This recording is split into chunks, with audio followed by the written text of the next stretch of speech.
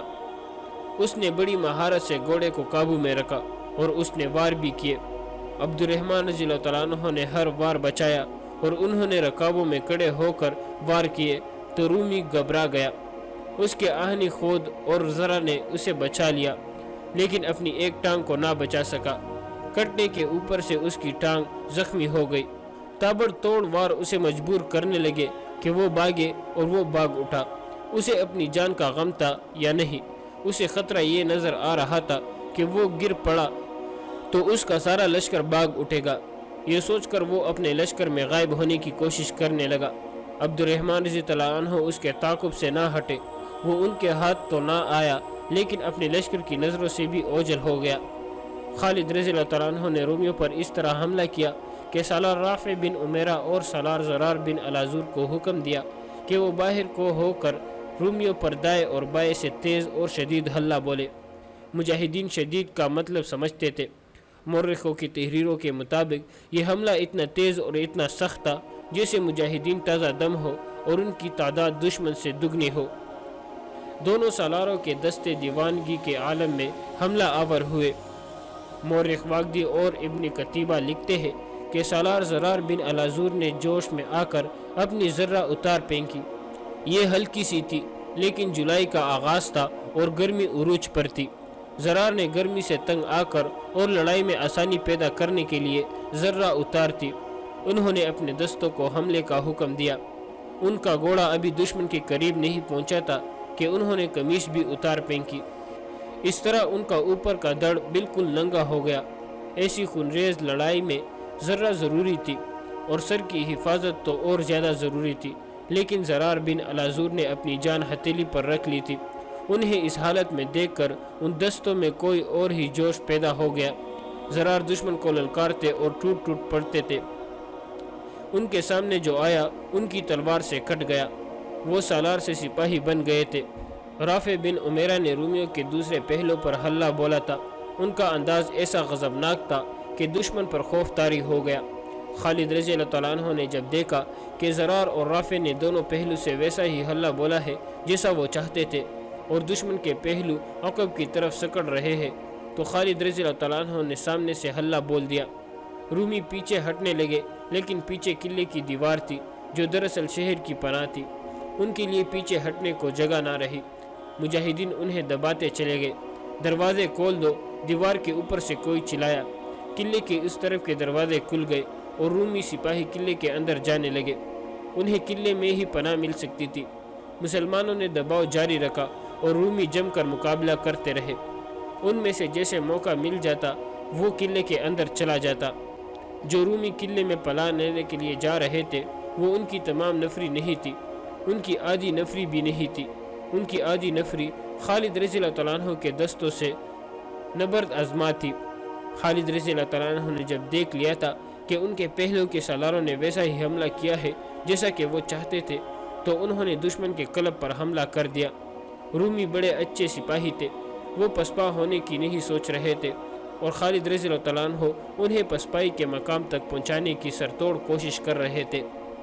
خالد رضی اللہ تعالیٰ عنہ نے شجاعت اور بے خوف قیادت کا یہ مظاہرہ کیا کہ گھوڑے سے اتر آئے اور سپاہیوں کی طرح پیادہ لڑنے لگے۔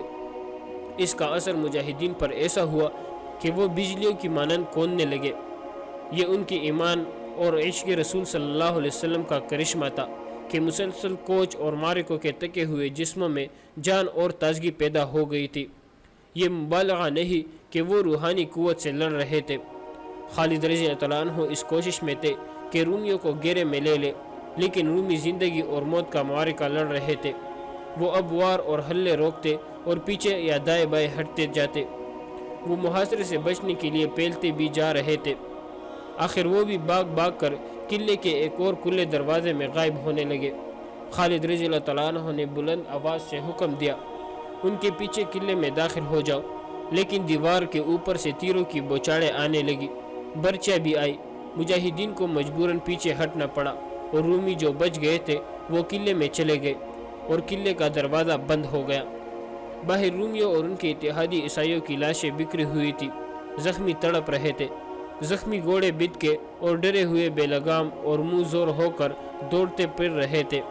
چند ایک گھڑ سواروں کی پاؤں رکابوں میں پنسے ہوئے تھے اور گھوڑے انہیں گھسیٹتے پھر رہے تھے۔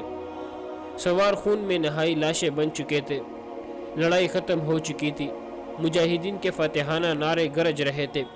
فتح ابھی مکمل نہیں ہوئی تھی۔ دشمن کا نقصان تو بہت ہوا تھا، لیکن وہ قلعے میں بند ہو گیا۔ فتح مکمل کرنے کے لیے قلعہ سر کرنا ضروری تھا۔ خالد رضی اللہ تعالیٰ عنہ نے اپنے زخمیوں کو اٹھانے کا حکم دیا اور قاصد سے کہا کہ تمام سالاروں کو بلا لائے۔ خالد رضی اللہ تعالیٰ عنہ نے ایک سوار کو دیکھا جو ان کی طرف آ رہا تھا۔ وہ دوسروں سے کچھ الگ تلگ لگتا تھا، ایک اس لیے کہ اس کا قد لمبا تھا اور جسم دبلا پتلا تھا۔ عرب ایسے دبلے پتلے نہیں ہوتے تھے۔ یہ سوار کچھ آگے کو جھکا ہوا بھی تھا۔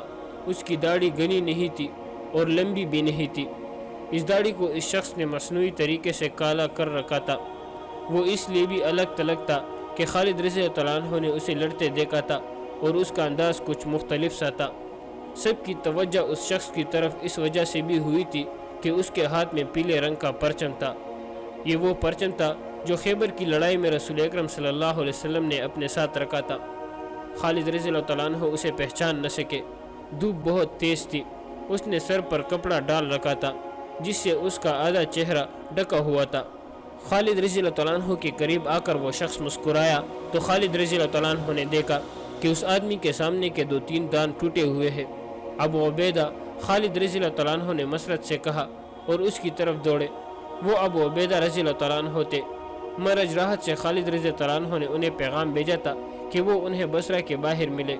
ابو عبیدہ رضی اللہ عنہ حوارین کے مقام پر پڑاؤ ڈالے ہوئے تھے، جہاں سے انہوں نے شرجیل بن حسنہ کو 4000 مجاہدین دے کر بصرہ پر حملہ کرایا تھا۔ ان کے پاس خالد رضی اللہ عنہ کا قاصد بعد میں پہنچا تھا۔ ابو عبیدہ رضی اللہ عنہ پیغام پر اس وقت بصرہ پہنچے جب خالد رضی اللہ عنہ رومیوں کے ساتھ بڑے سخت معرکے میں الجھے ہوئے تھے۔ انہوں نے تلوار نکالی اور معرکے میں شامل ہو گئے۔ ابو عبیدہ رضی اللہ عنہ کی اس وقت عمر 55 سال کے لگ بھگ تھی۔ وہ رسول کریم صلی اللہ علیہ وسلم کے خاص ساتھیوں میں سے تھے۔ ان کے دادا اپنے وقتوں کے مشہور جراح تھے۔ اسی نسبت سے انہوں نے اپنا نام ابو عبیدہ بن الجراح رکھ لیا تھا۔ ان کا نام عامر بن عبداللہ بن الجراح تھا، لیکن انہوں نے ابو عبیدہ کے نام سے شہرت حاصل کی۔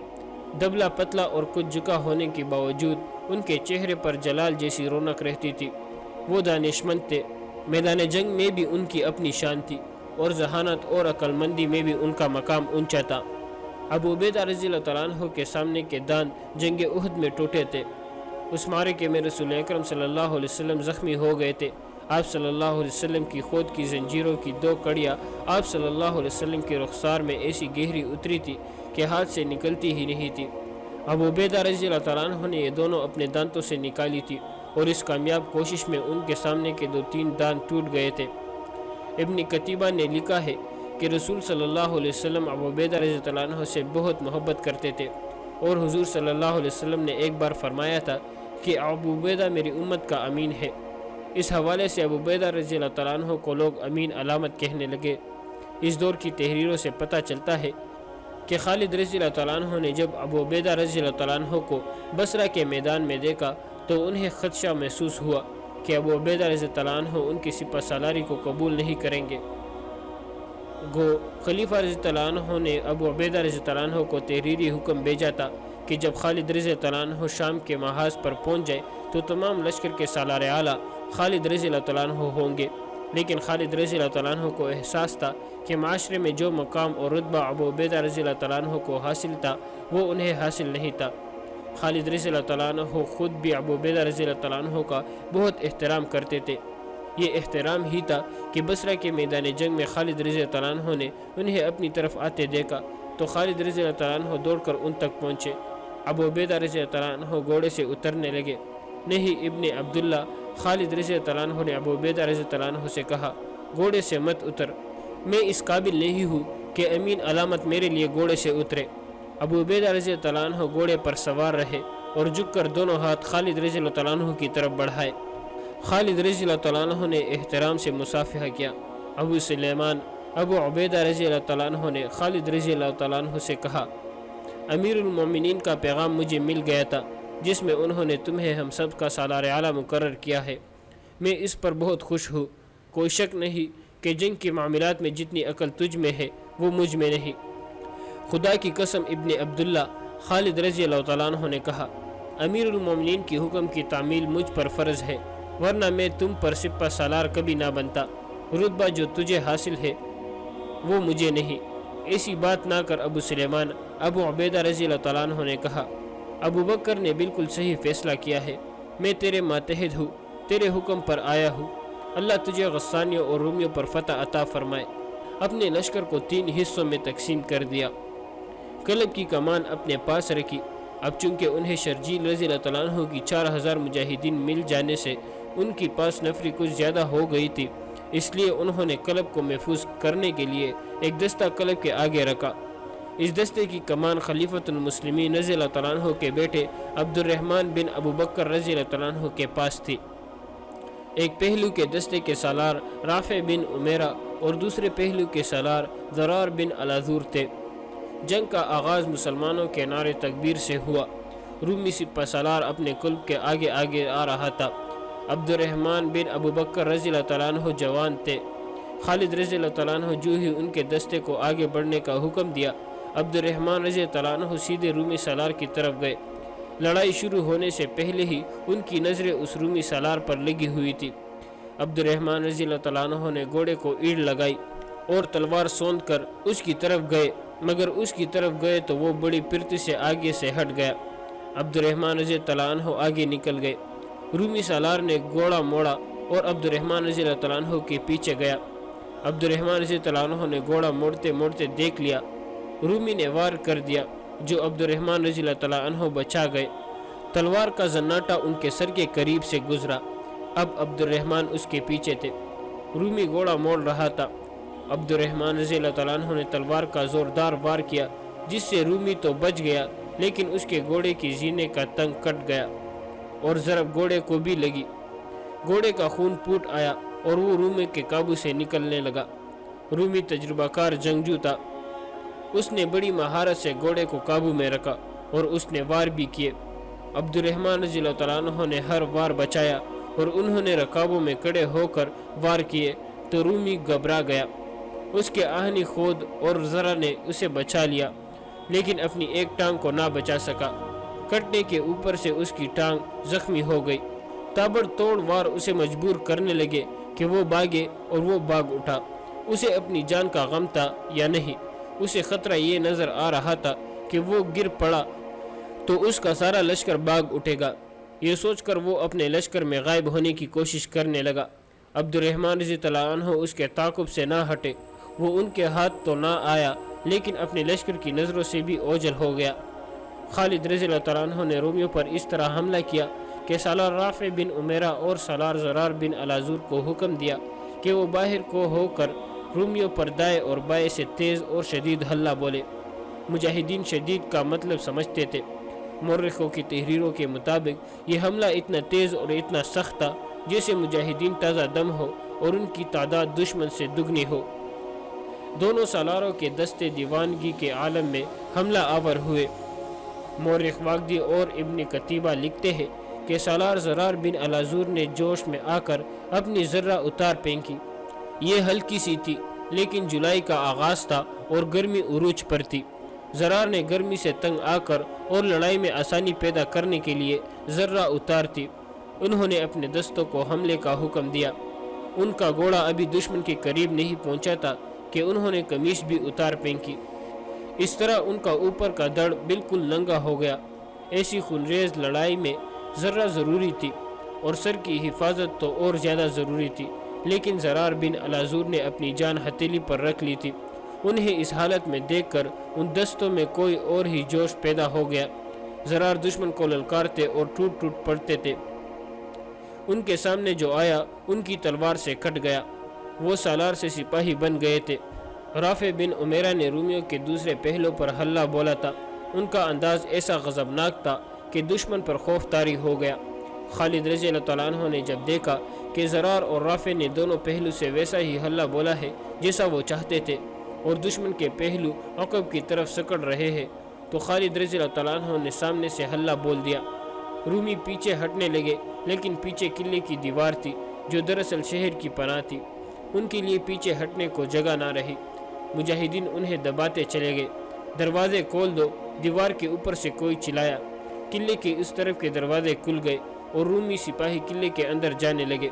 انہیں قلعے میں ہی پناہ مل سکتی تھی۔ مسلمانوں نے دباؤ جاری رکھا اور رومی جم کر مقابلہ کرتے رہے۔ ان میں سے جیسے موقع مل جاتا وہ قلعے کے اندر چلا جاتا۔ جو رومی قلعے میں پناہ لینے کے لیے جا رہے تھے وہ ان کی تمام نفری نہیں تھی، ان کی آدھی نفری بھی نہیں تھی۔ ان کی آدھی نفری خالد رضی اللہ تعالیٰ عنہ کے دستوں سے نبرد آزما تھی۔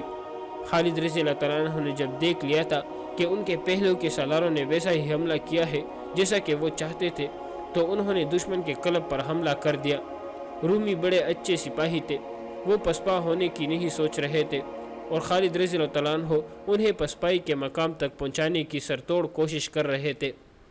خالد رضی اللہ تعالیٰ عنہ نے شجاعت اور بے خوف قیادت کا یہ مظاہرہ کیا کہ گھوڑے سے اتر آئے اور سپاہیوں کی طرح پیادہ لڑنے لگے۔ اس کا اثر مجاہدین پر ایسا ہوا کہ وہ بجلیوں کی مانند کوننے لگے۔